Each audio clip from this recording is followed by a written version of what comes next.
sport is a vehicle for social change outside of the court or the field.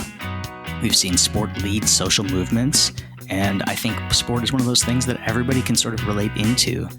It's one of those things that binds us together regardless of our other differences. This is Running for Real, the podcast for runners who know that for every runner's high, there are just as many lows. All those just missed PRs, easy runs that feel hard, injury blues, and more. Each week, we'll talk to running, health, and wellness experts about their highs, lows, and best advice to build our confidence.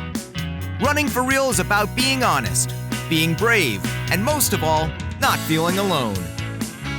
And now here's our host, Tina Muir. Hello, my friends. Welcome to episode 234 of the Running for Real podcast. Thank you for joining me. If you are a new listener, welcome to the show. I'm excited to have you and I hope you enjoy and continue to go back through the other 233.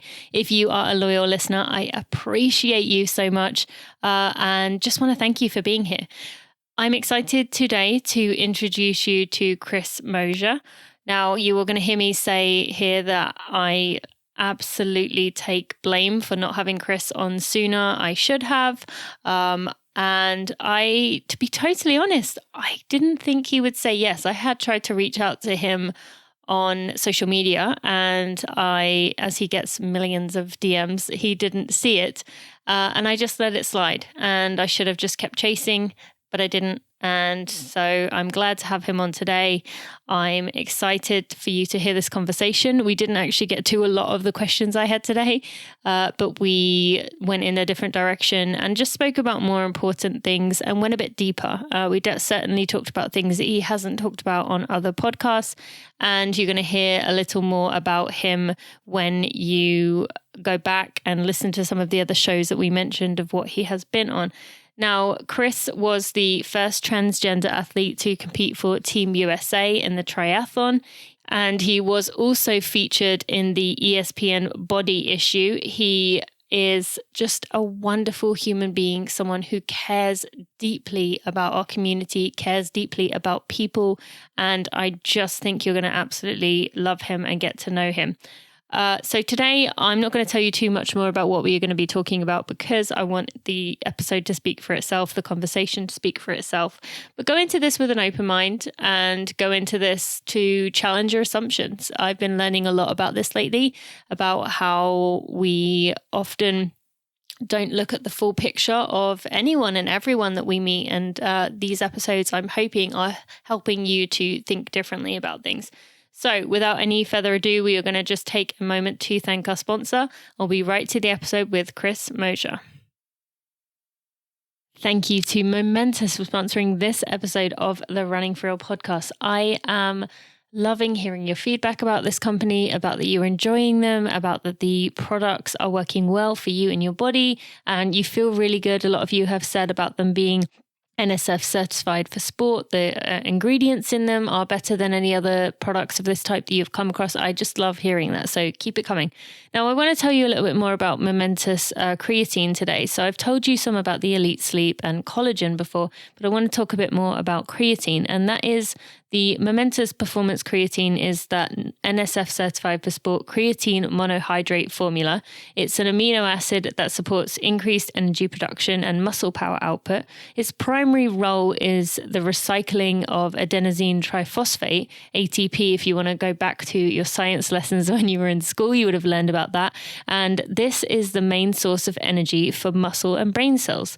Creatine also promotes lean body mass and cognitive function. So all of these things are going to come together to be able to help you as a runner. So creatine is a wonderful thing to add to your diet if you really have some big running goals that you are working towards, particularly if you are pushing your body pretty hard and pretty far to be able to reach some big goals and to set yourself up so that when races are fully back in our agenda, in our lives, you are ready to go. So the creatine can benefit any athlete. It doesn't have to be an elite level athlete. You don't have to be competitive. It's going to help you to recover, particularly if you are an aging athlete whose natural amount of creatine has decreased and is decreasing, it will decrease over time as we get older.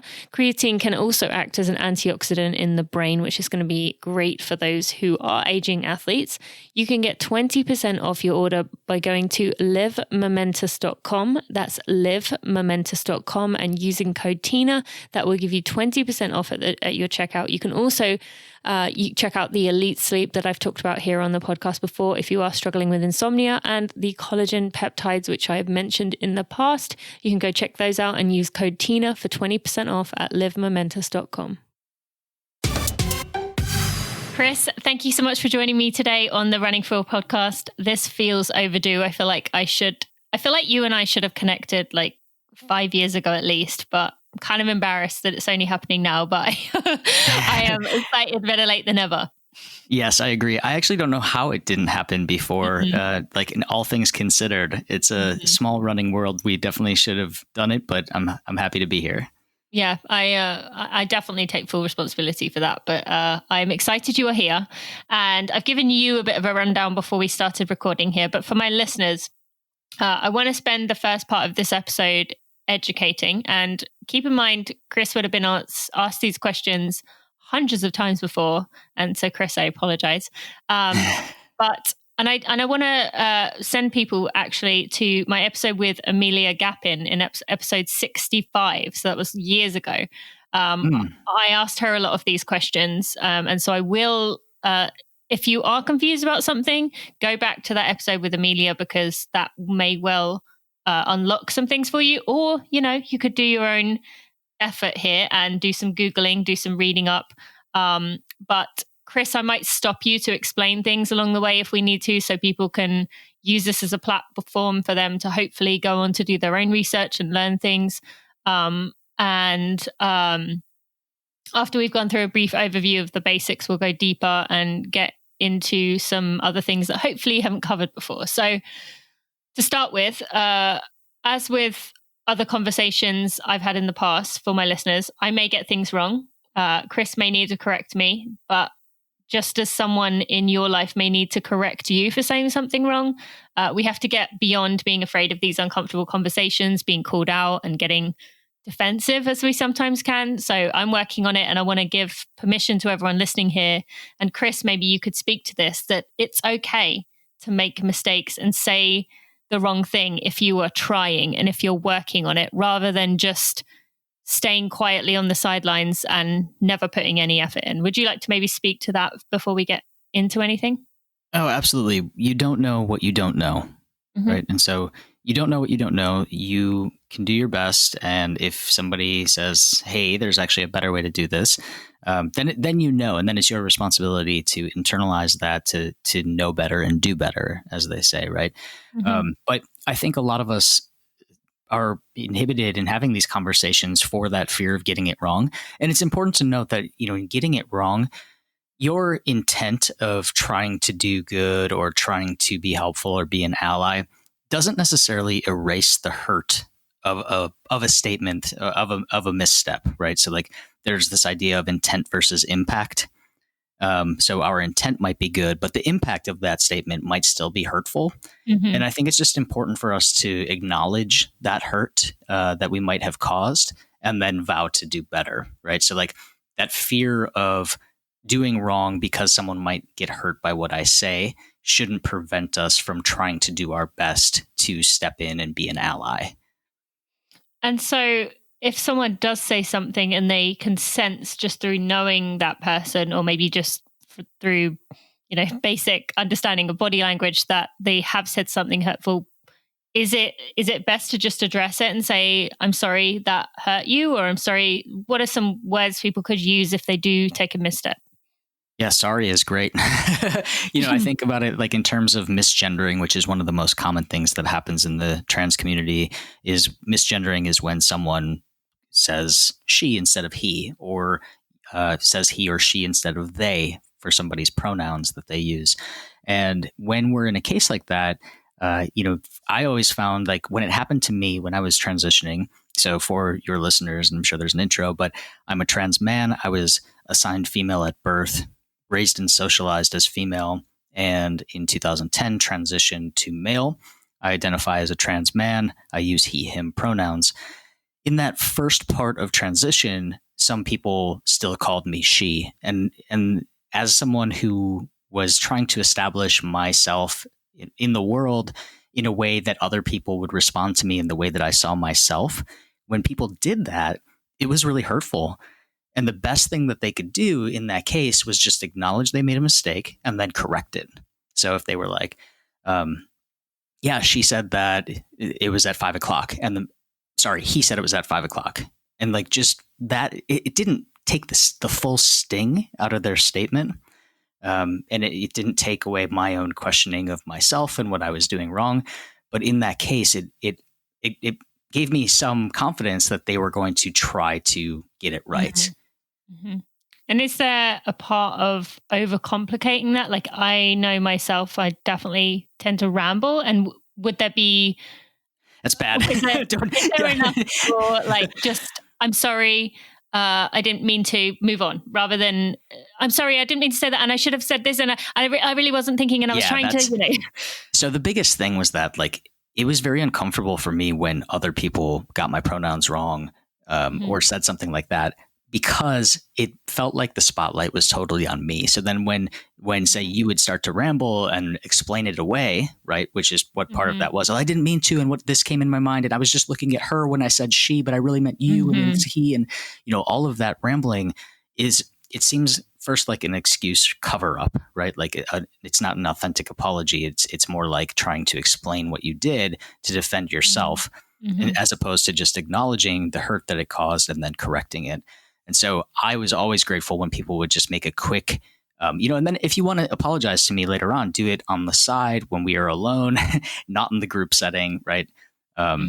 Because a lot of that, I felt a lot of shame about when people would misgender me or say things in public and have those situations. I felt like it was my fault. And I think a lot of trans people kind of feel the burden, the weight of that burden when things like that happen. Yes, for sure. Thank you.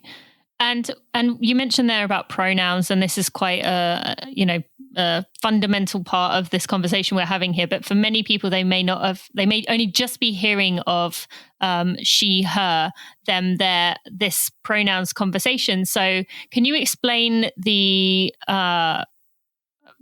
reasoning behind that, the gentle nature that people should be approaching this with? You've already given some of that, but just for someone who's totally confused by where this has come from, maybe they've been raised in a very traditional family who's never heard of this before. Can you just to give a little more insight into that? Well, we all learn pronouns when we're younger in terms of parts of speech, and a pronoun is how we refer to other people when they're not in the room. So a couple of different, she, her, he, him, those are common pronouns. More recently, they, them has been approved by the dictionary to say that even though it is plural, it can refer to one singular person. And so there are people who use they or them as their pronouns. They don't use he, they don't use she. There are many other pronouns beyond that. Some people just use their name and no pronouns, but a pronoun is how we refer to someone when they're not there, or if we're talking about them. So we all have this, but for many people, specifically cisgender people, it's assumed that people will know what our pronoun is. And we use she, her with feminine presenting people, or with people assigned female at birth. We use he, him with traditionally more masculine presenting people, or people who were assigned male at birth. And so we just sort of make assumptions about people's pronoun when we meet them. And this is something that we don't do consciously. We do this just, naturally. Like, this is just something that we've learned. But there's a problem in that, because pronouns are personal, and people may have different pronouns than what you assume them to have. And so you've seen probably in the last 6 months, as everything has sort of shifted digitally, this larger push for people to put their pronouns in the bio of their social media, or in the tagline of their email, or in the window of their digital meeting platform, so that people can see what your pronouns are and then address you appropriately. And this is not just for transgender or non-binary people. This is for everyone. And it's specifically helpful if cisgender people and allies do it, because it opens up space for everyone to be addressed how they want to be addressed. Yeah, thank you. Thank you for explaining that. And I think that was well worth addressing, as I think that's something that many people listening may not have had that conversation or may have thought about doing it, but then thought, oh, that's only for people in the trans community or in the LGBTQIA community, not me. So I think thank you for making that clear that we should all be doing this. And you can go watch me after this conversation. I'll make sure I do that too, at least show other people that they can too. Okay, so you've mentioned many times before in other podcasts, and I think you even said at the beginning here that you knew at the age of 4 that your gender identity did not match your biological sex, which means you felt your gender was a male, but your biology at birth was female. Now, I'm not going to ask you how you knew that, but for someone listening who has a child they suspect may feel this way, that their gender and biology do not match right now. But they've maybe confided in friends and they've said, oh, it's just a phase. So give some advice for someone listening who gets the sense that their child may be feeling this way, but maybe isn't confident enough or isn't sure of what's going on to say something to them yet. Well, I just want to clarify. I think at age 4 was where I first had this sort of idea about gender and started to recognize where I was being treated differently than my brother, for example, and from the other kids in my neighborhood. But I can honestly say I didn't have any clue about my gender identity until well out of high school, into being an adult, that I just always felt sort of like me. And I didn't feel like, I knew that I wasn't like my peers, but I didn't know, what my identity was or put much other thought into it.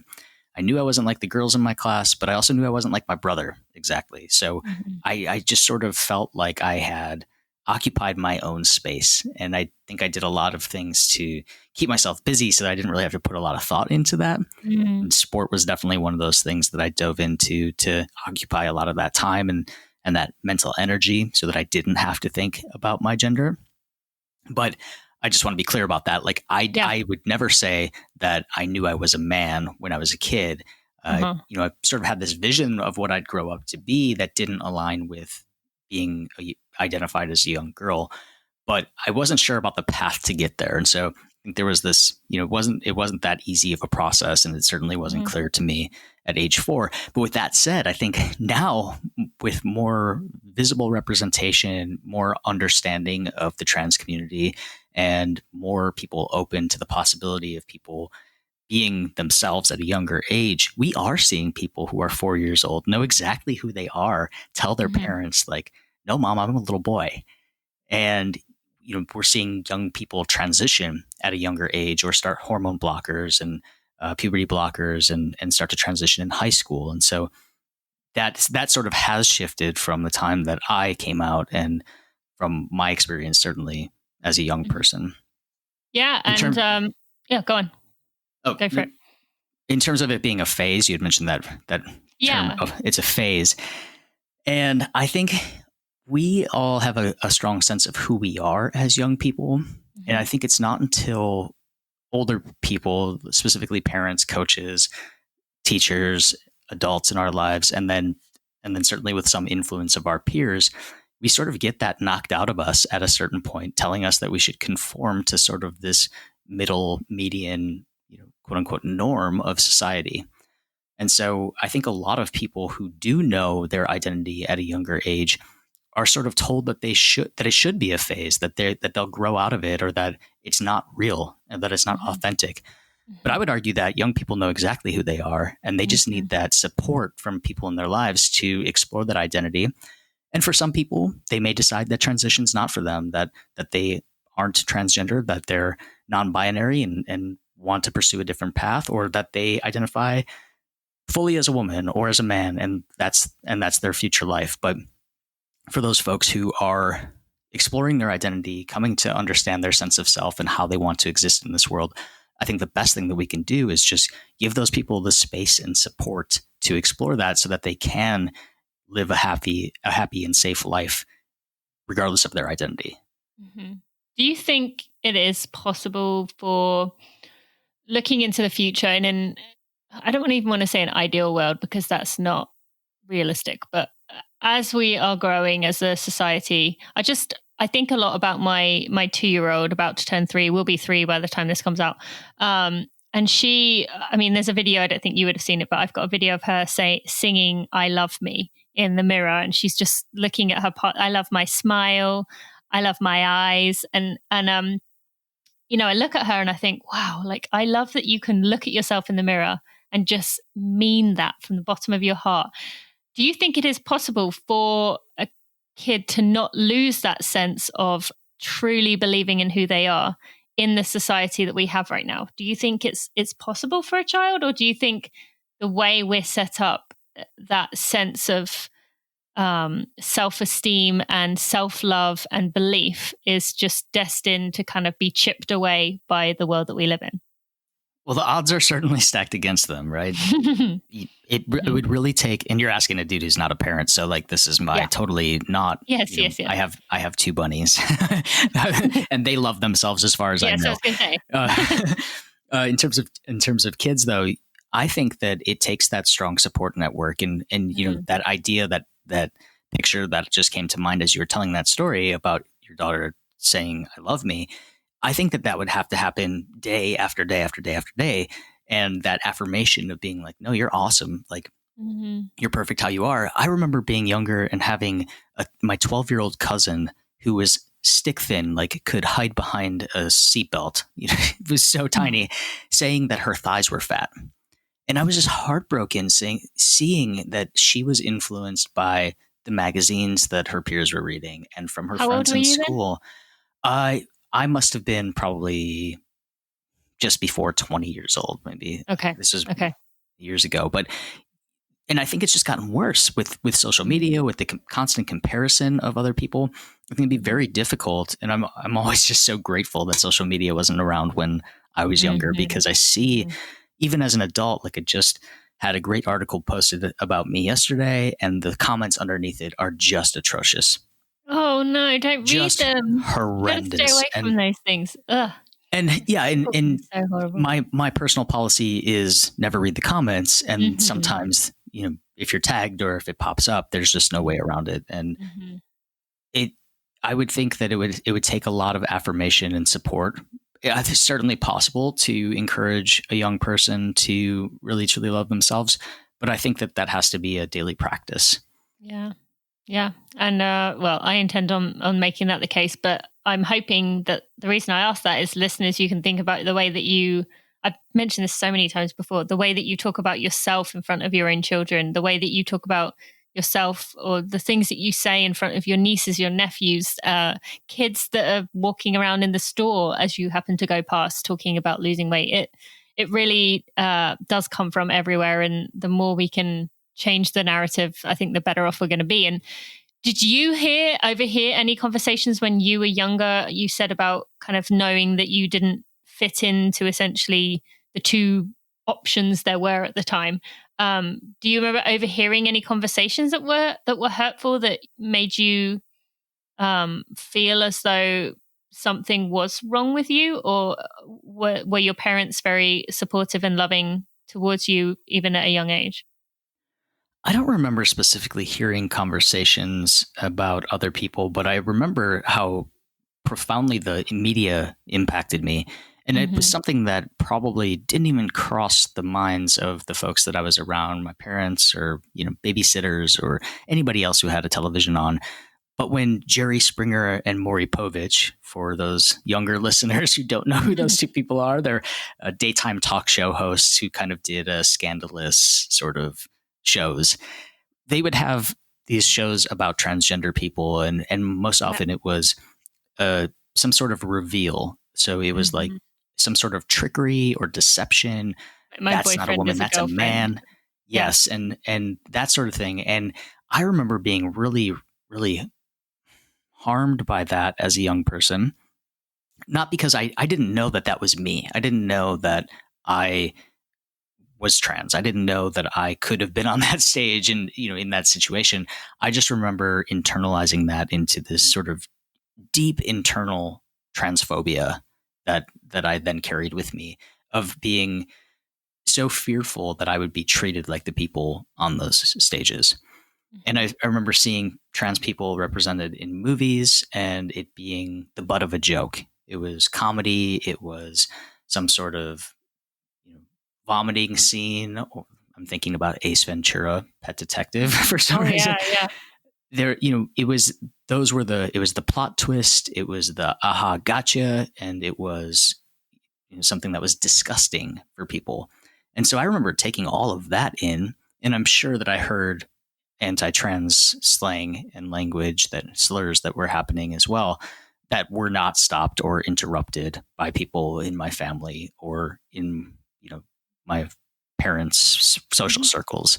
So all of that, while none of it was actually targeted at me, certainly made me go within myself and say, hey, we need some probably walls for protection right now. Yeah. And I think that I take it you've seen the documentary Disclosure. Yeah, absolutely. This is your homework for anybody listening. If you have not seen this, it's on Netflix, and it is so incredibly helpful to unpack some of these messages that we've received about trans people over the years. For sure. And they mentioned in there was a few things that stuck out to me. I remember them saying about 80% of Americans do not personally know someone who is trans. So most of the information that they are getting is coming from media. And that in itself, I want to ask the listeners for a minute, it's important to think about that. Like, how much of what we learned about ourselves is through seeing someone that you resonate with on the screen or in the magazine or some version of media.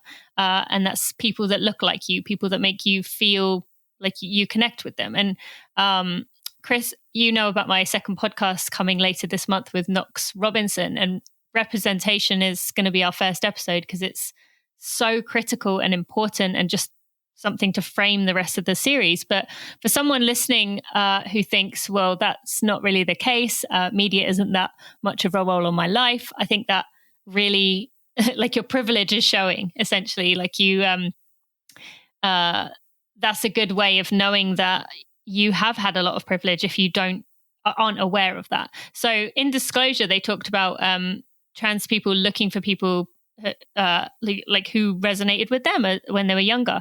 And one of the things that it talked about was what you were saying just there about how remembering watching movies and watching these kind of being the butt of jokes, but looking at their family members or remembering the specific details of how it made them feel because something with them connected in that. But as you said, it was always always made into the laughing stock or like you said, the big reveal.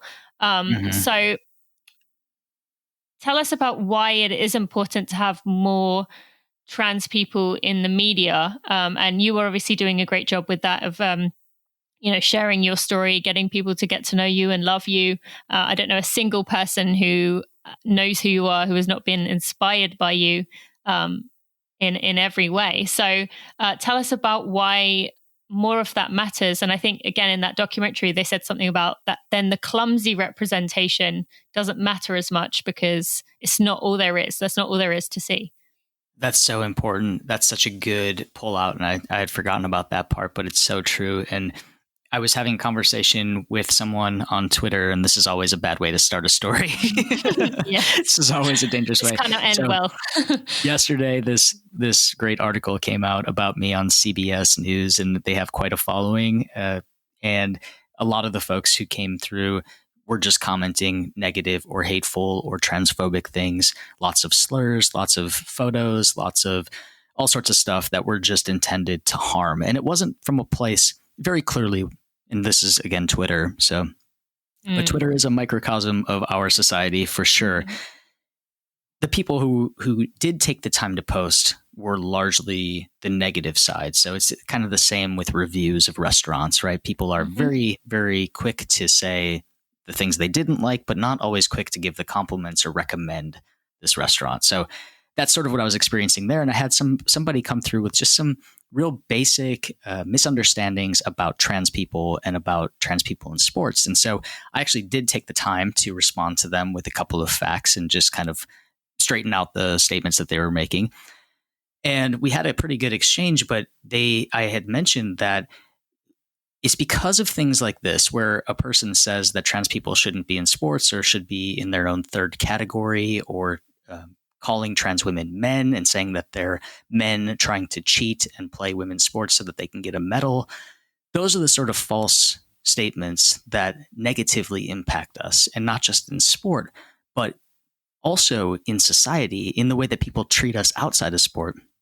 Because if those are the only messages that you are getting, that we are cheaters, that we're deceptive, deceitful, hiding something, trying to cheat the system, hurt other people, then that's the opinion people have of us. And that translates directly in the trans community, not just to harassment and discrimination, but also to deadly violence. And so I was trying to bridge that gap for the person and they were like, oh, you're being emotional about it. It's not being emotional. It is literally life and death for people in terms of how even how a media story comes out. So when we have these stories that are talking about us in negative terms, and we're in this Twitter society, this scrolling through Instagram or Facebook and just reading the headlines, if all we're seeing is negative commentary about trans people, then that's going to shape our vision and our understanding of trans people, especially if you're not one of the 20% of people in the country who actually know someone who's trans. And so it's really, really dangerous. Sure. And I would imagine in some level you begin to internalize when you hear it enough, you begin to think, well, is that who I am? I mean, I'm guessing, but I imagine it'd be hard to ignore it. Okay. At the start of my transition, I think I was a lot more permeable to taking in other people's stuff and hearing what they were saying and questioning myself. Like, what am I doing wrong that people won't acknowledge me and say he? Or what am I doing wrong that people are going to make the comments about, me as an athlete in this specific way? And then what I realized over time is that I am not responsible for anybody else's thoughts or opinions. And I can't control that. What other people think of me is none of my business. What I can control is how I respond. And so that's really been the way that I've been able to manage a lot of, basically been able to manage being in the public, because being out in public is a very vulnerable and scary thing sometimes. Thank you to Gooder for sponsoring this episode of the Running for Real podcast. I am loving hearing how much you enjoyed that episode with Stephen Leese, the CEO. It just made me so happy to see that an episode focused, or not even focused, but that started on a topic that was very hurtful for people and could have been very hurtful for people, was seen in such a positive light. The episode was shared a lot by you guys, and I love to hear that. But we are sponsored by Gooder because of the brand itself, but also because it is a product that I have loved for many, many years. I own probably 6 to 8 pairs of Gooder, and I did leave a pair once on a bridge, and I'm still mad about that when I was going to take a picture. So I love Gooder, have done for years, and that is because they don't slip, they don't bounce, they're polarized, they're fun. They look good. They come in all kinds of colors. They are just enjoyable. They're not expensive. They're affordable. There really isn't much I could say about Gooder that I don't love. These are absolutely my favorite sunglasses, and I have just been enjoying them for years. So you can get free US standard shipping when you make an order of $50 plus. You can get a 30-day free return. You get a 1-year warranty. And as I mentioned in the previous ads, they are 100% carbon neutral and a member of 1% for the Planet, which, by the way, you should go check out. Running for Real is also a 1% for the Planet member, which means that you donate 1% of your revenue to climate initiatives. 1% for the Planet chooses which organizations they work with. They're all vetted and checked and really wonderful. So these sunglasses were 2 times Runner's World Gear of the Year winners. They are fun. They are loved by many. And I think you will not have to look very far to see people all around you using Gooder. So if you want to go get 15% off your order, you can go to goodr.com/Tina. That's GOODR.com/Tina. That's GOODR.com/Tina to get 15% off your entire order. This is going to get you you can go get the aviator style, you can get the regular OG style, and check out some of my favorites by going to that link, goodr.com/Tina. I am not responsible for anybody else's thoughts or opinions. And I can't control that. What other people think of me is none of my business. What I can control is how I respond. And so like, that's really been the way that I've been able to manage a lot of, basically been able to manage being in the public, because being out in public is a very vulnerable and scary thing sometimes. Yeah. And thank you for the vulnerability that you show by sharing your story and telling us that, because again, that's another thing. It's not easy to do, and admit that it is hard. So we appreciate you that you do that. And so you mentioned earlier that you started your transition in 2010, and from what I calculated, that made you 30. Is that right? Just before, yep. Just before 30. Yep. So you said that you delayed it for a year and a half for a reason we'll get to in a minute. But being, 29, that's, even if you take back that year and a half, that's still 27. That's still pretty far into your life. But what was your reason for waiting that long? Like, was it being unsure of who you are? Was it not wanting to take that step? For someone who is just thinking, you said at the end of high school you started to think about this. So why did it take till 27 to really even consider it? I think I didn't even know that I was trans until just before then. And we're talking about a different time, really. Yes. 2010, I was looking for that representation that you're talking about. I was looking for anybody who looked like me. And all I could see was high school and college kids who were documenting their transition on YouTube. I didn't see any adults. I didn't see people who had been working at a place for 5 years in their professional career. I didn't see any trans men playing sports with men. I didn't know that I was possible. And it sounds silly now that we're at a point in 2021 where we can turn on TV shows and movies, open magazines, look at covers in the bookstore, and see positive representation of trans people. But at that time, it just wasn't there. And so it took me a long time to even learn about trans identity, to learn the word transgender in a meaningful way, as opposed to that jokey way, to say, oh, wow, like this is a possibility. And then to explore that idea with myself. So I think that was really, it was just that even through college, I didn't know I was trans. I didn't know that I could transition. I didn't know it was a possibility. And it just, everybody's process is on their own time. And I think that's really important to note, that you're never too old to be who you were truly meant to be.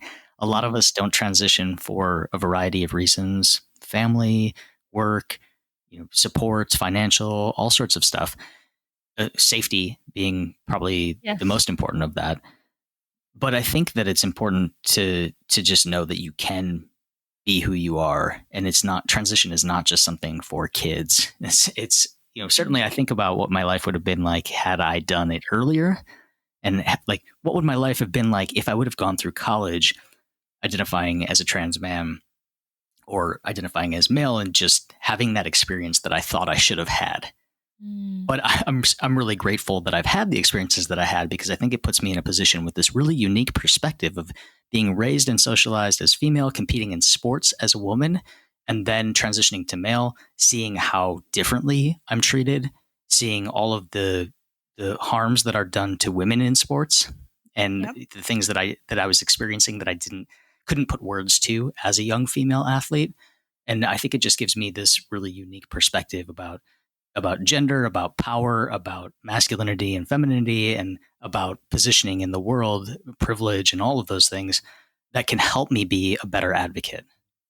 Absolutely. Yeah. And I think that has definitely come across in all the interviews that you have done. The perspective that you have is unique, and hopefully won't be as unique in the future, as there are other people who are able to come out and get their stories in a public light as well. So I intend to be someone doing that, but hopefully there's more people along the way as well.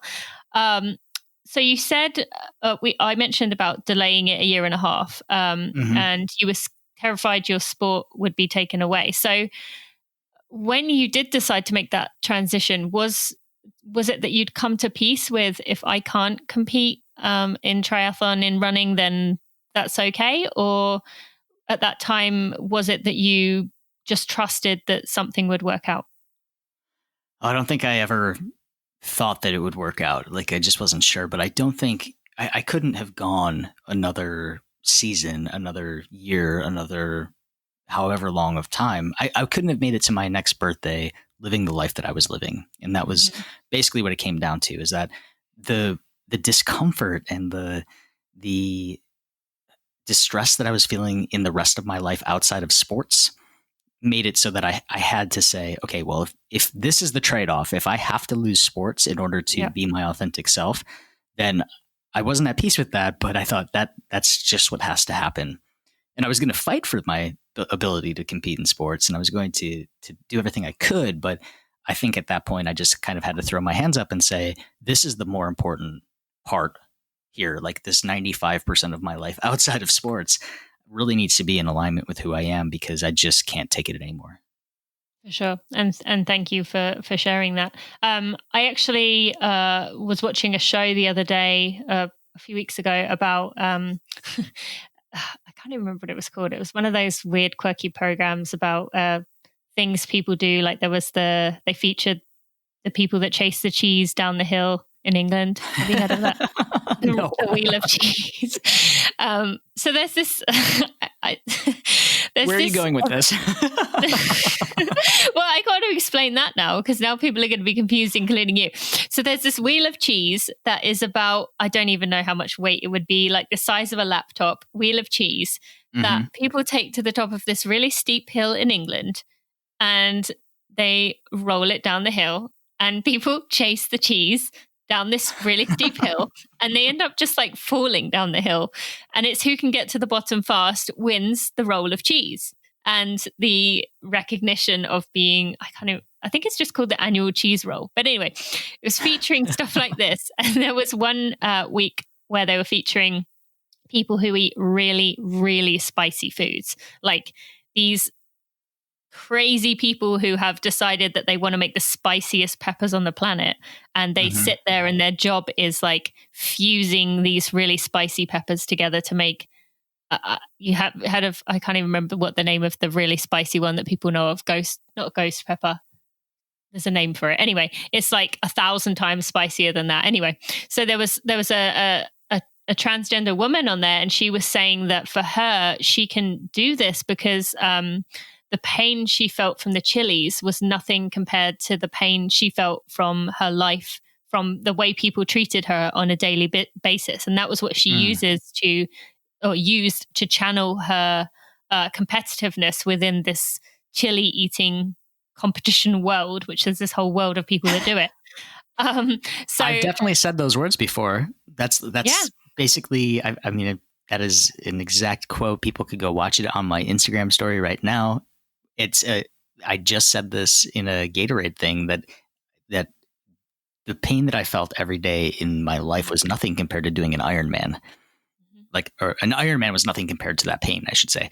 So when I was doing my first Ironman, I was like, this is nothing. Like, I signed up for this. I paid money for this. Actually, this is nothing compared to just trying to live my life every day. I feel that so much.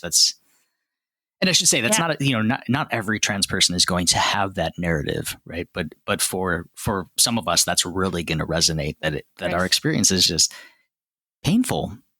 Yeah, and I think that really brings it home, doesn't it? Because I mean, for the listeners out there, think about that in your life. That if the 1 hour that you're doing sport, when you're pushing as hard as you possibly can, is for you, the listener, the I don't know, the hardest part of your day. But imagine having that level of struggle and kind of fight internally going on most of the day, if not all of the day, just because of the way people treat you and then the way you treat yourself if you're still early on in what's going on. So my goal here is to really get people to just stop and think and pause this recording if you need to just think about your own life and think about the people that we are talking about here and some of the things that people like Chris and other people may have to go through. So related to sport, you challenged the policy at the IOC to result in the creation and adoption of some new guidelines of participation for transgender athletes. So that was in 2015. We're now in 2021. Do you feel we've come further since that time or slipped backwards? Because there's a lot more discussion happening in the media, but has that been good generally or not? Well, it depends on what bucket we're talking about, right? So I would say since 2016, in the United States specifically, politically, we've gone backwards, and I think this is I'm sweeping with a very broad brush here, but in terms of trans policies and the rules around transgender people, our access to housing, protections for young people in schools, the military, there were a number of harms committed by this previous administration, hopefully very soon previous administration, against the trans community. There was a very targeted effort to start to ban trans people from public life. And that was a top-down presidential initiative. It went through the Department of Education, Homeland Security, all of these different areas. Things came out about trans people not being allowed to access certain care, certain programs, and certain protections. And so I think that is a big step backwards. Sport-wise, we've seen many more states have high school policies, and they vary between good policies and mediocre policies, and some that are restrictive, but we're seeing more states have policies. And then national governing bodies. So, in 2010, when I was coming out, I had to write to the running league that I was, or running group that I was a part of. I had to write to New York Roadrunners. I had to write to a national governing body to say, hey, I'm trans. I want to switch categories. How do I do this? Because there were no policies that were written down at that time. And now, since the IOC new guidance came out, many of the national governing bodies have adopted that policy as their own to be in line with that. Some have not. Some have much more restrictive policies, and they're allowed to do that until the Olympic level competition, and then they'd have to follow the IOC. But I think that generally speaking, I've seen more inclusive policies that I've been able to track on transathlete.com. And I think then, going back to sort of this political and social piece, we've had the swing backwards again in the targeting of transgender athletes and trans people in healthcare, in their access to healthcare at the state level. And so last year in the 2020 legislative session, we've had 36 different bills that were targeting trans people, and in 19 different states. And many of them were targeting transgender high school and collegiate student athletes. And so there's been this sort of, it's kind of all over across the board.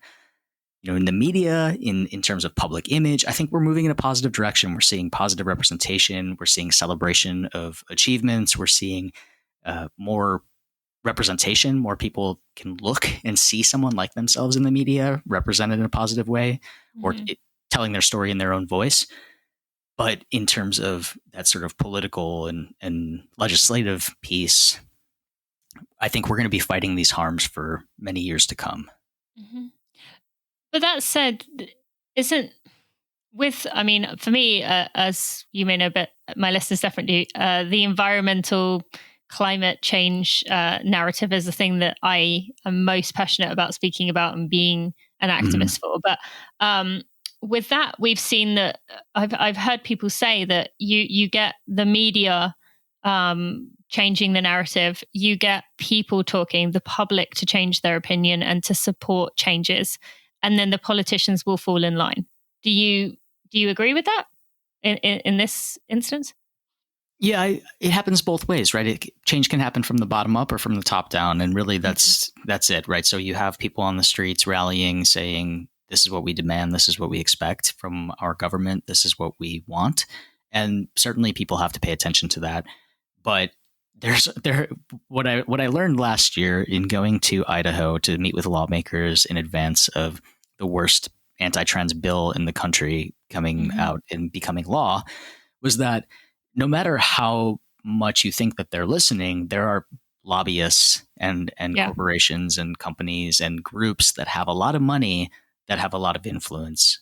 And so it's not necessarily that all politicians are acting in the will of the people, acting in the best interest or in the interest of the people that they're representing. And that was a hard truth for me to learn last year. I thought that what we saw was that a majority of the people were against that bill becoming law. And then it comes down to a couple of people and their vote and certainly lobbyist money and things like that behind it. So I'm not sure. I think that if we had lawmakers who were passionate about this as well, I think that we could see change happen pretty quickly, and then people would have to adapt and adopt that.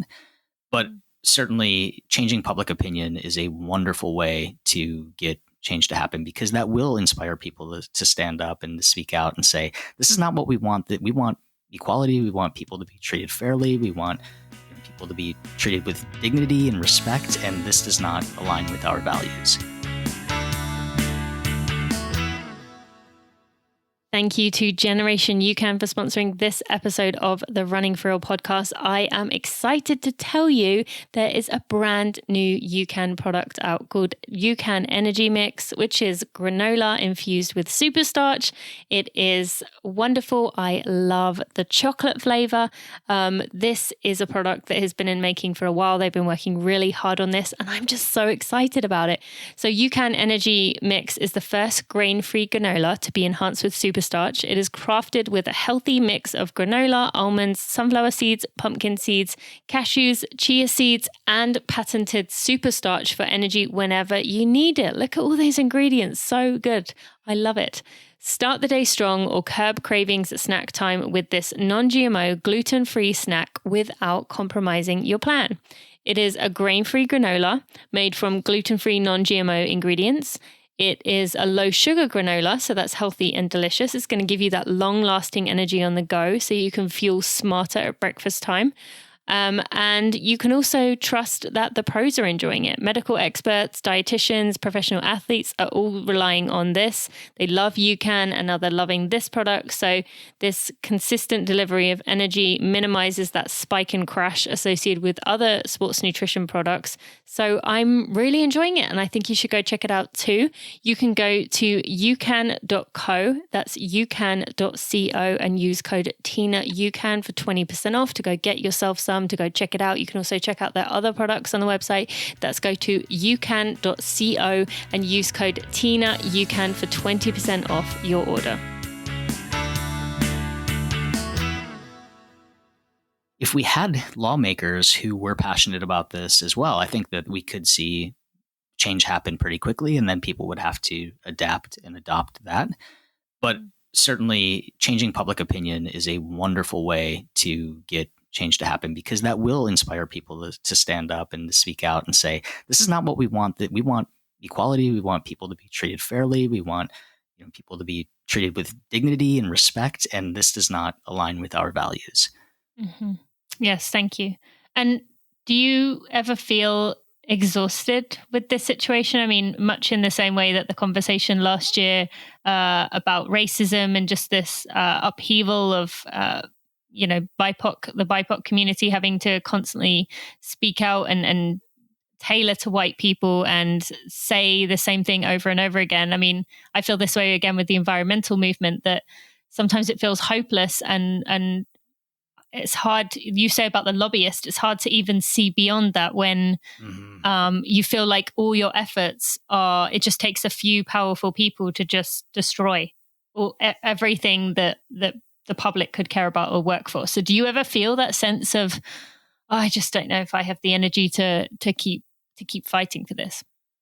Those moments are very few and far between, and they fortunately are very short because I see that even when I'm exhausted, when I'm exhausted is probably the time that I need to show up the most. Hmm. And I think that it's important for me to balance self care and taking care of my own mental, space and well being, and protect myself in this, but also know that I, think about like, why am I doing this? What is my purpose in being outspoken, in speaking out against certain harms of communities that won't ever affect me. Like the Idaho policy doesn't affect Yeah. me, but it does. It affects the way that trans people. It affects my community, and I want to show up and be of service. I want to do the most good that I can, and I want to be that representation for people that they're looking to see, that person that I needed when I was younger and I didn't Hmm. see. And that sort of positioning, that reset, that keeping that in mind helps me push through those harder moments. I think the hardest moment that I had was waking up the day after the 2016 election, because I knew what was going to happen then. I knew Hmm. that our community would just be carrying a huge bullseye, and it would be 4 years of targeted attacks against us. And I wasn't wrong. It happened, and Hmm. it happened pretty early on.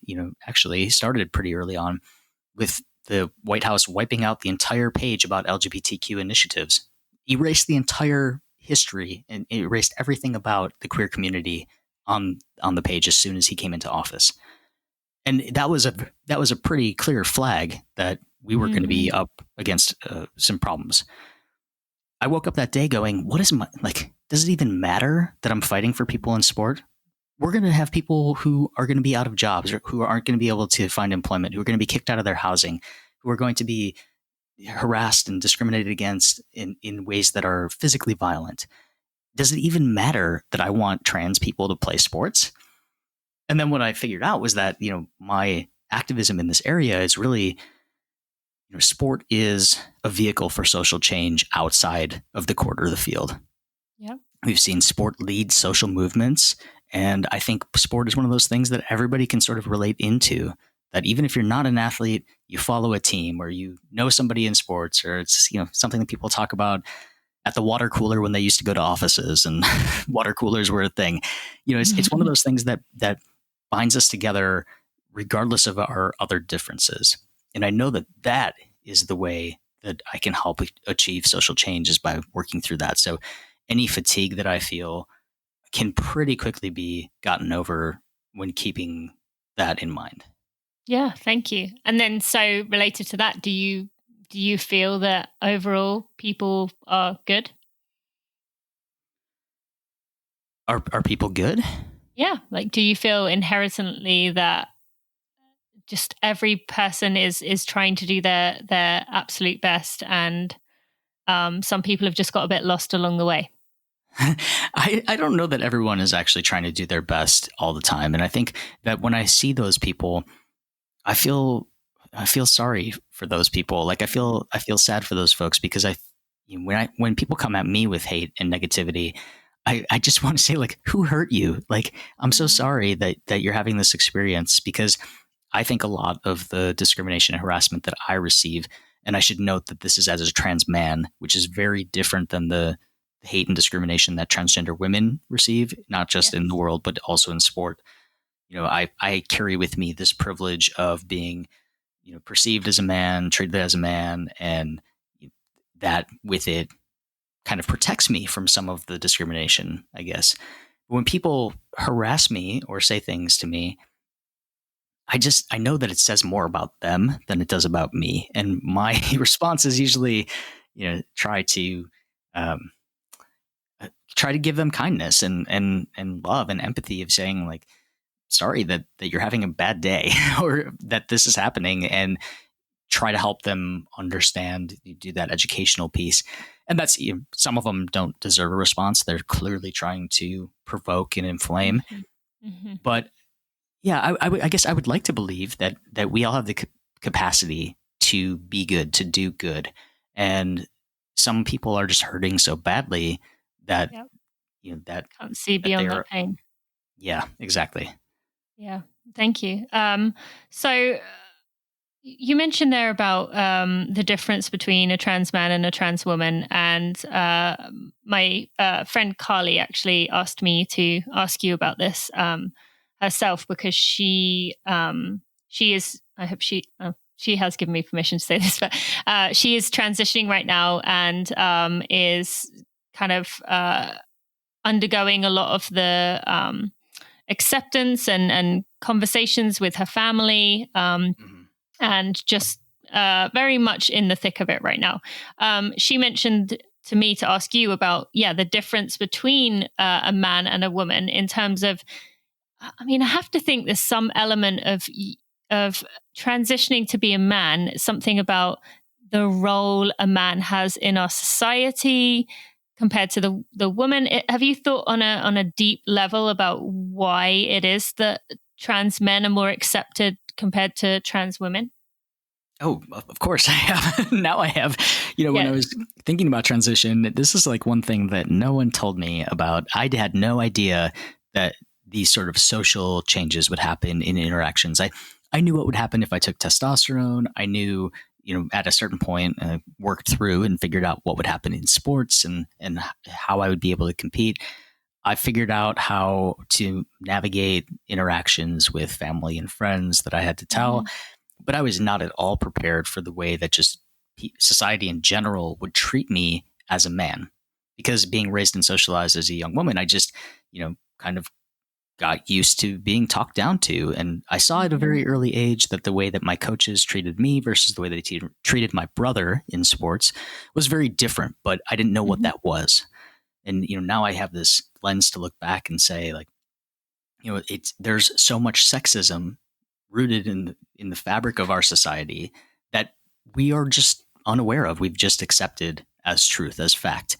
So me transitioning from an androgynous presenting woman, who was trying to be invisible or who was largely made invisible unless people were harassing me, to then transitioning to being perceived as a straight white man, I just basically received all my privilege cards in one hand. And, then it became apparent to me, going to lunch with my boss, who was an incredible woman, she would pay the bill and the check would come back to me. Or walking into a bodega in New York City with my friend who is Black and being addressed first, and like situation after situation like that, where I could see, the privilege of whiteness, of maleness, of straightness all sort of come up. And the way that this is played out is like, I know how women are treated in sports because I was treated that way. We weren't given the same playing time. We got the hand-me-down uniforms. We had second-rate equipment. We had this, the junky bus going to games, on and on and on. We celebrated the men's team, and then the women's team got a brief mention. That sort of thing happened time and time again. And now I see, in terms of acceptance, like when I transitioned to male, no one assumed that I would be competitive with men because I was assigned female at birth. There's this sexism that no person who was assigned female at birth could ever be competitive with men. And so I was just sort of written off, given a shrug. And it's been to my benefit because people largely, unless there's an article like yesterday, don't harass me. And a lot of the comments on the article yesterday are curious about which way I'm transitioning. And so when people are assuming I'm actually a trans woman who was assigned male at birth, then the harassment is exponentially worse. And so, in me making Team USA, I got a thumbs up, a good job, shrug, and not a big deal. And when we see trans women who just want to participate in sport, like trying to just join a league, they're faced with such discrimination and harassment. And, it's a completely different situation. And it's exacerbated by the fact that, women's bodies have been policed for a very long time in sport. And many of the people that we're seeing publicly harassed and targeted in the media in terms of women athletes who are transgender also happen to be Black and brown athletes. And so there's this component of racism that's layered on top of the sexism, of the transphobia, and it really makes for a really ugly situation. Yeah, and we're definitely seeing that. You mentioned a bit in the media. There's been a lot of that, and I'd like to delicately talk about this just for someone who has only ever seen the other side of this, and I just want to give them the chance to understand and hear from someone as to a different perspective, but someone who their child is an athlete, who a female athlete who is in high school, and she has been really good and she's been winning things, but then now there's this transgender female that's come into the sport, and this new girl is winning everything. Now that is obviously in a teenage girl going to provoke some insecurities anyway, because we all like to win, and we don't like when we're not winning anymore. It can be tough to deal with at the best of times, let alone when you're a teenager. But just put the other side of the perspective here of for all those people who say, yeah, but a young high school girl is not going to be 6'4" and able to just physically be so different to my daughter who is competing right now. What would you say to those people who have only really, are maybe on the other side of that media, the media coverage that we are seeing? Yeah, this other side, though, it just kind of doesn't exist, and so there's deep problems with even having this conversation right now. But we're gonna pick it apart so that people know what the problems are. Basically, what you laid out is just a stereotype. It's a myth. Yeah, it's the greatest fear of the people who are creating these bills to quote unquote protect women's sport, right? And so it's making the assumption that first, anyone assigned male at birth will be bigger, faster, stronger, or a better athlete than somebody assigned female at birth. But you said that a young girl isn't going to be 6'4", but I think that I could log on and watch any NCAA volleyball match and see 6'4" women. I could see 6'4" women in basketball in high school. And while it's far less common, they're out there, and it doesn't mean that they're no longer a woman when they hit 6'3" and 3/4, right? Like there's not a cutoff for that. So we have to understand that athletes come in different sizes, shapes, body structures, types, abilities, and athletes receive different support. And this goes back to that sexism in sport of young girls not being given the same opportunities as young boys in sport, right? And I think that's part of the fear, is that people think that, it's kind of gross to think that people think that there is a limit of how good a girl could be before she's no longer a girl. So there's already a ceiling that we put in place to say that young women and girls can only be so good in sport, and they could never hold their own in sport against a trans woman. And the problem in that is that people aren't using the phrasing of trans woman, or if they are, it's secretly coded in saying that's a boy playing a girl's sport. That's a boy playing with girls, or that's a man playing with women.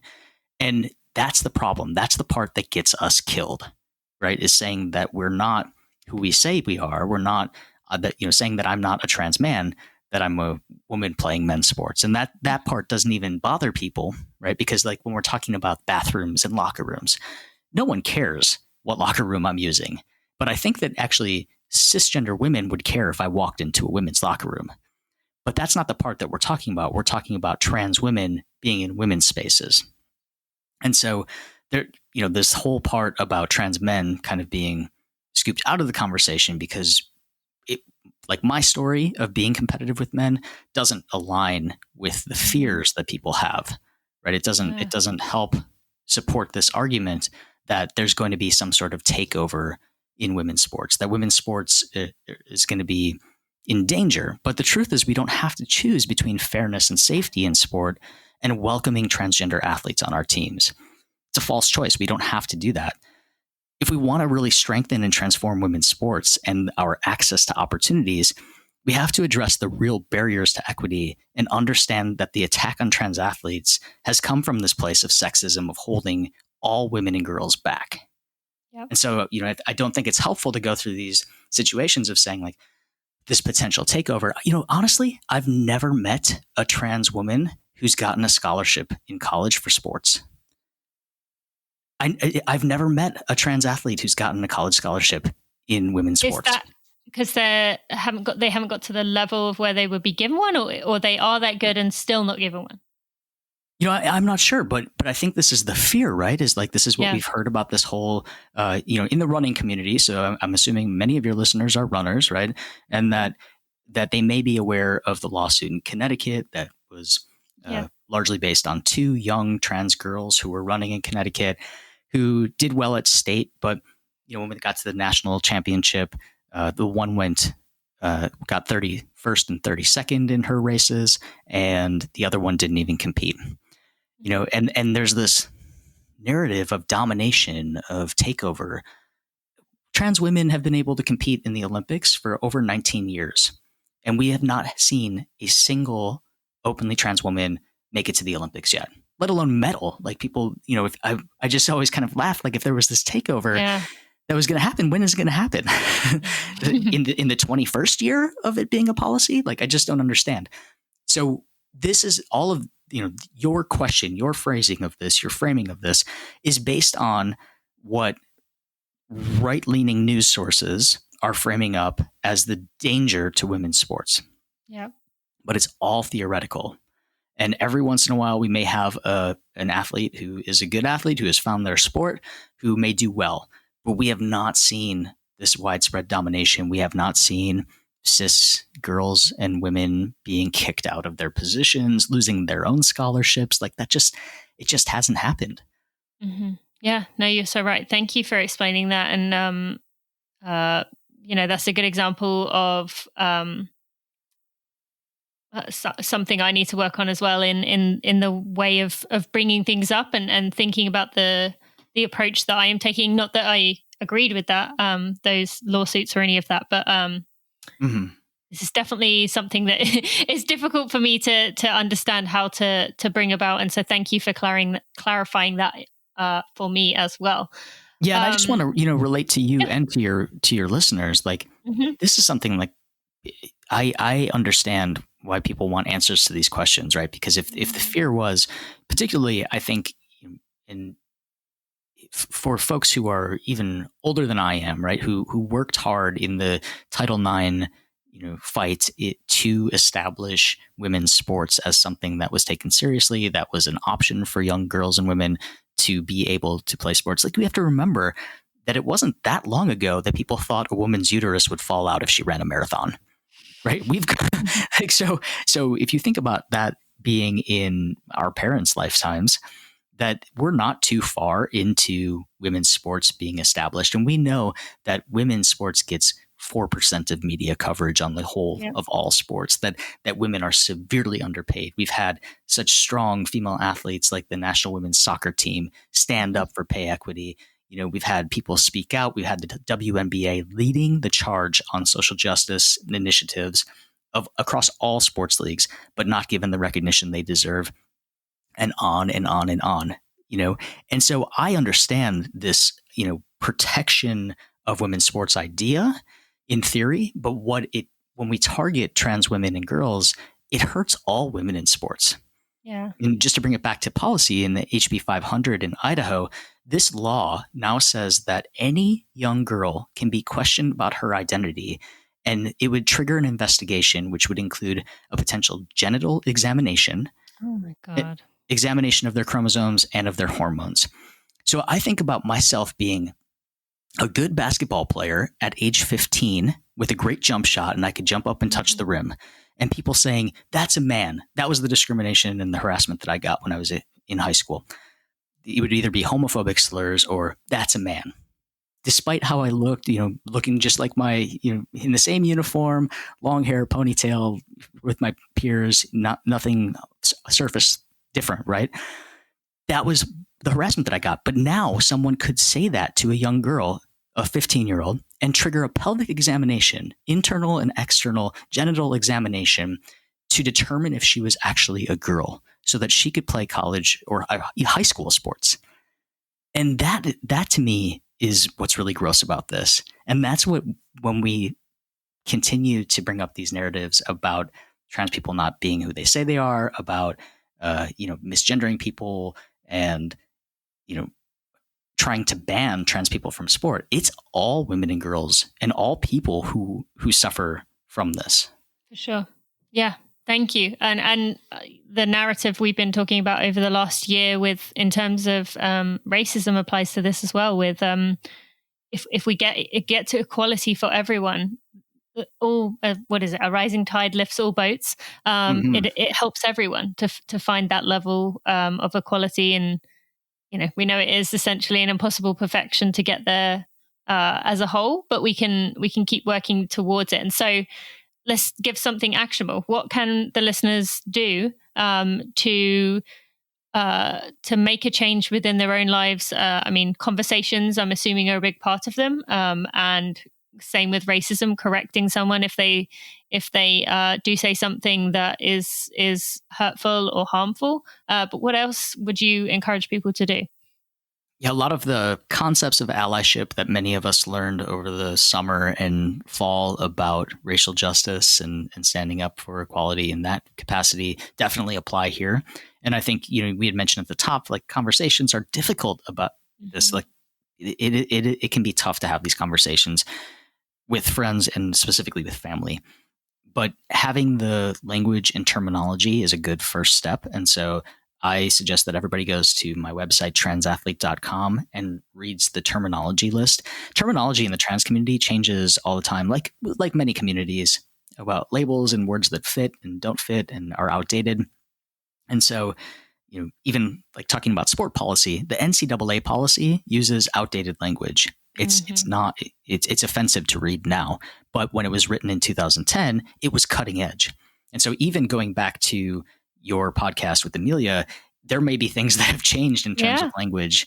And so, not necessarily about personal experience, but about terminology. So there's a terminology page on my website, transathlete.com. And then going back to the top, that a good first place for people to start is just thinking about unpacking their own stuff that they learned. What were the earliest messages that you got about trans people? And a good way to do that is to use Disclosure on Netflix as a sort of starting point for those conversations. There were things in there that I saw that I was like, oh, wow, I remember that on TV, and I didn't even think about how that impacted me. Yeah, I would imagine that was the case with many people. I mean, they put together such a big, wide collection of clips that it really, really brought it home. I don't know how anyone could not come out of watching that without thinking differently. It really was very eye-opening for everyone I've spoken to who has watched it. Now, final thing I want to ask you about. In 2020, you became the first openly transgender male athlete to compete in an Olympic trial, but you had to pull out with injury. Were you ever able to be kind to yourself for that, or was there any pressure on you knowing what that moment represented to the community? Yeah, it's sad, right? Injury is tough for everybody, and I think it's a learning process. I think in a lot of ways it's a blessing for us. I've always come back stronger from injury, so I'm grateful for it. But my goal actually was to make it to the Olympic trials. And for the listeners, I made it in race walking, which was a new sport for me. I started it last year. I did 2 races and qualified for the Olympic, or got into the Olympic trials, and did the Olympic trials. Did pull out with a torn meniscus, and I was really trying to, like, my goal was to check that box. I wanted to show up at the Olympic trials to break that barrier and open that door for the next person who comes after me. So I was bummed. I was really grateful I had the experience. It was awesome to go and just to be a part of it. And I don't think it'll be my last time on a stage of that nature. So I am grateful for the experience. It checked the box, and it broke that barrier for our community. And I think whether it's me or another athlete who takes that next step, I'm just thrilled that pathway is there now.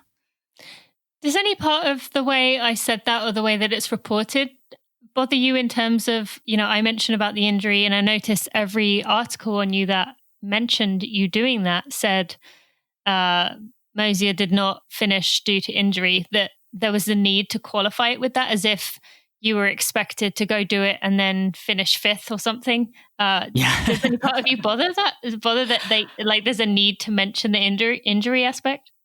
I think initially there was one article, even within the LGBTQ reporting, that was, that highlighted or put the focus on me not being able to finish. And I called them out on that. I thought that was a pretty poor way to report that historic moment. Yeah. But that's the truth of it, right? I didn't finish the race. I also tore my meniscus. I wasn't going to finish that race. So if that's what people want to focus on, fine, focus on that. I'm unfazed. It's fine. I mean, I admire you for your just approach, so many things that we talked about in this episode, your gentleness, your kindness with me, with the listeners, with the same things that you must get over and over. Is there anything else you want to tell our listeners before we part ways? Yeah, let's just go back to that top part. You don't know what you don't know. And I'm just so grateful that people would stick around and listen to this and hopefully expand their curiosity and their understanding. With the word curiosity, I'll say that it is not transgender people's responsibility to satisfy the curiosities of cisgender folks. And so same thing for non-binary people. There are incredible resources online, or chat with your friends, watch movies. Trans people, while I've made it my job to be the source of answers for a lot of people, and that's something that I kind of, that's my mission, is that I make it easier for everyone who comes after me. And that if I can answer questions on your podcast that will help people have a better understanding, then maybe I've avoided some sort of awkward interaction or hurtful question for the next trans person. And that to me is a win. But not all of us are taking this on as our responsibility. And so, use your resources, but also don't be afraid to engage with trans people and ask questions, respectful questions. The biggest thing is probably thinking about why you need to know that information. And if it's not something you'd ask any other person in the room, probably don't ask a trans person. But don't underestimate the impact that you can have in anyone else's life by engaging, by doing the effort to stand up and be an ally, to speak out, to not let transphobic or homophobic phrases or jokes just slide, because we all have an impact. And whether you have a large platform, a podcast or not, you have a social circle, you have friends, you have coworkers, and you can make an influence by being a good ally in those spaces that can have a profound impact down the road. So everybody has a role to play, whether it's in transphobia, homophobia, racial justice, sexism, all of these things that we're battling against in this time. Just keep showing up. Yeah, thank you. Great words to finish off there. I appreciate you and all that you've done. Where can people go find you? I am mostly... Yeah, so transathlete.com, like singular athlete, is my webpage with policies and resources about trans inclusion in sport and the inclusion of non-binary people in sport. And so for policies and recommendations and just general information, and as well as the sort of legislation that's coming up and the bills that we're fighting, all of that information is there. I'm the Chris Mosier on Instagram, where I mostly follow or do my training and my advocacy work, and Twitter and kind of everything. The Chris Mosier and thechrismosier.com for speaking and all of that stuff. Okay, well, thank you so much. I appreciate you. And just thank you so much for sharing with us today. I'm so glad we made it happen. Thanks for having me. Before we end this episode, I just want to take a moment to shout out my podcast editor, Jeremy Nessel, who has done such a wonderful job of looking after my podcast, taking out all the mishaps in the episodes, while still keeping in the vulnerability and the realness and the rawness of the conversation. This is not one of those podcasts where I take out the ums and the ers and the sometimes the delay in words, because I think it's very important to keep that authenticity. We're surrounded by perfected and manicured everything, and I think it's really important that Running for Real stays that way. So thank you to Jeremy for your work. I also want to thank Maria Vargas and Amber Moore, who are also part of my team. They've been a big part of this community and me being able to build this brand. So just want to give them a shout out too. All right, let's get right back to the end of this episode. Isn't he awesome? I am so thankful for this guy, so thankful for all he can share with us, and just the work he is putting in. I mean, he is really doing all he can to not just help people within the trans community, but people all across the board, making sure things are fair for everyone. Just such a good advocate, so wise. And I really enjoyed talking to him. I definitely intend on having Chris back on the show. And if you enjoyed this episode, I would love if you could share it. Now, I want to take a moment to thank our sponsors. You can check out Gooder by going to gooder.com/Tina, and you will get 15% off your order. You can also get 20% off at livemomentous.com using code TINA20. And you can get 20% off your order at UCAN. Remember I mentioned that new granola that they have out, by going to ucan.co and using code TINA UCAN for 20% off your order there. And finally, I want to mention a few days ago, the trailer for my new podcast, which I'm hosting with Knox Robinson, came out. Our new show, Running Realized, is coming out in just a few weeks. We are really excited about it. Go check out the trailer. You can find it by searching Running Realized in your favorite podcast player. You will be able to find it there, and go subscribe so that when the episode drops, it is there ready for you. This podcast is unlike any other podcast in the running space. We are really excited about it and putting in 4, 5, 6 times the amount of work per episode as I would typically put in for Running for Real, but I know it is worth it. I genuinely believe this podcast is going to be a game changer.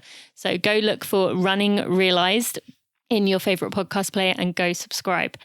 Thank you so much for listening, my friends. I'll see you next week. Thanks for listening to the Running for Real podcast. Be sure to check out tinamuir.com for show notes and even more helpful running information.